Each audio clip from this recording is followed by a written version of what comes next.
Bonjour à tous et bienvenue sur Ignition Lovers, je suis Olivier de 2GI Technologies et dans moins de 5 minutes, on aura connecté une base de données MS SQL Server avec Ignition. C'est parti. Comme d'hab, le chronomètre, c'est parti pour connecter une base de données SQL Server avec Ignition. On va dans la page de configuration de la gateway, on notera qu'on est en trial mode, donc il n'y a pas de licence associée à cette gateway. Ça ne nous empêchera pas de faire toute la phase de configuration et de communication avec la base de données. Database, connexion, on va aller vérifier. Il n'y a pas de base de données actuellement. Si on va dans le designer, dans Tools, dans Database Query Browser, on va vérifier également qu'on n'a pas de base de données de connecter actuellement. On va aller dans SQL Server, donc il est ici. J'ai créé une instance sur ma VM et donc la première chose que je vais faire, c'est que je vais aller faire quelques configurations au niveau de mon configurateur management. Donc je vais ici taper SQL, gestionnaire de configuration, et je vais aller activer donc une première chose au niveau du service. Ici, j'ai le SQL Server Browser qui est arrêté, donc je vais le démarrer. Et ensuite, au niveau de la configuration réseau, le protocole MS SQL Server TCP/IP est désactivé. Et donc, pareil, je vais l'activer pour pouvoir communiquer avec Ignition. Au niveau de mes services, j'ai donc le service par défaut ici, MS SQL Server. Je vais le redémarrer pour être sûr qu'il prenne en compte mes demandes de modification. Je le laisse redémarrer. On va aller dans le studio. Donc, la première chose, c'est au niveau donc, de mon instance, au niveau des propriétés, j'ai fait le choix donc, pour pouvoir me connecter au niveau de la sécurité, de faire une authentification du serveur à la fois avec l'authentification SQL Server et Windows. Ça me permet de créer une communication avec un utilisateur spécifique. Donc, au niveau de la sécurité, au niveau de mes connexions, j'ai créé une connexion qui s'appelle Ignition. Donc, on peut créer la connexion que l'on souhaite. Et donc, cette connexion, je vais donner un mot de passe qui est faible pour la démonstration, mais comme d'habitude, attention à la stratégie des mots de passe, attention à leur entropie, à toutes ces choses-là de cybersécurité, c'est très important. Au niveau de la base de données, j'ai créé une base de données qui s'appelle Démo2GI.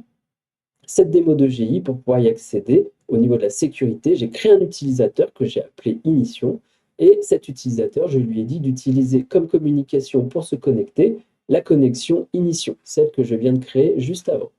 Et donc, au niveau de mes tables, si on va visualiser rapidement, j'ai créé une table toute simple pour visualiser quelques données. On retourne dans notre configuration, Create New Database Connection. Je vais utiliser le connecteur Microsoft SQL Server qui est fourni par défaut à l'installation d'Ignition. C'est le module standard. Je vais créer donc ma base de données, ma connexion base de données que j'appelle DB Ignition. Je suis sur le localhost, je vais laisser le localhost. Si j'étais avec un serveur distant de base de données, je pourrais mettre l'adresse IP du serveur distant. Le nom de mon instance SQL, qui est MS SQL Server en l'occurrence. Je n'ai pas modifié le port, je suis toujours sur 1433, donc je peux ne pas le mettre, c'est optionnel. Donc je le laisse comme ça. Mon utilisateur, c'est Ignition. Le password, donc c'est Ignition également. Donc toujours pareil, hein, c'est pour la démonstration que j'ai choisi un mot de passe faible. Et le database name, donc je vais aller renseigner ici le nom de ma base de données qui est Démo2GI.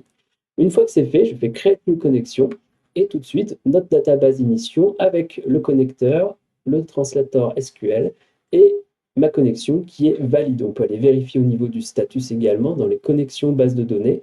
On va avoir ici quelques informations sur le statut, la communication et les transactions avec la base de données.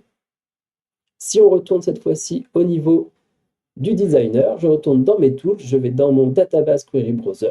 Cette fois-ci, je vois que en rafraîchissant, j'ai mon database Ignition.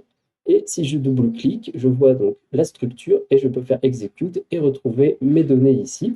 J'ai aussi la possibilité à travers donc cet petit outil de faire des requêtes. Donc j'en ai préparé une qui a un insert. Je vais aller activer ici la connexion en lecture et en écriture.